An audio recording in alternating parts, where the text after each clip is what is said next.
Mr. Barthold, can you help me with explain a little bit on this? I was just looking at the chart here, and it says that in the calendar year 2027, someone that's making less than $15,000 will see an increase in federal taxes by 18.7%. Is that correct? Yes, Mr. Gomez, and that's a consequence of loss of premium tax credits, health care. Okay, so, and then in calendar year 2020, anybody making less than $15,000 sees an increase of 53.5%.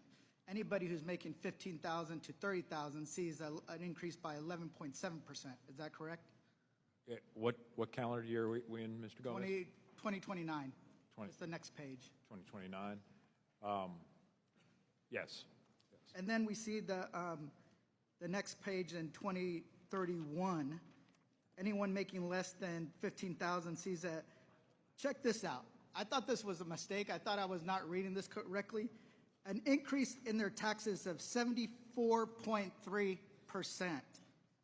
And from $15,000 to $30,000 of 20.6%. Is that correct? Or is that, did you guys make a mistake, or is that like?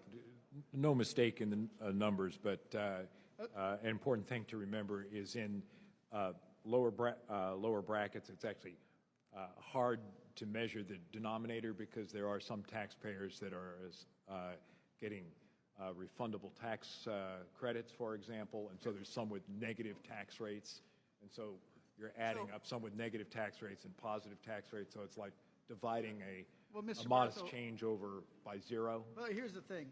This is what your own tax brackets suggest. And one of the things that we have my Republican colleagues over here saying, hey, we're not doing tax on tips, which we know is actually pretty limited.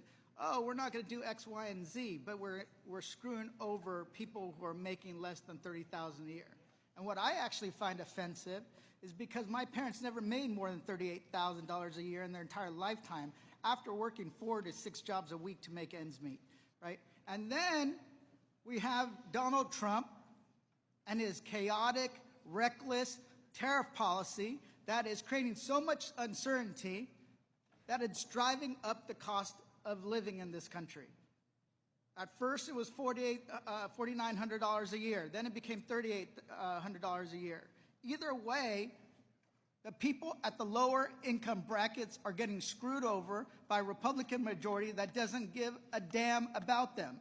Then on top of that, we know this, the people that are under $30,000 a year are most likely to be on Medicaid, most likely to live in rural areas, more likely to be in urban areas that are the working poor. But then they're bragging about, you know what? The top income brackets make the most money, so we're going to give them the highest amount of refunds. That's insane. And they have no shame about it. You have no shame when it comes to hurting working men and women in this country. You know, I'm somebody that was supposed to not go to college. I ended up working at Subway and Target. I would make $700 a week working not 9 to 5, but 5 in the afternoon to 9 the next day. I had zero health care.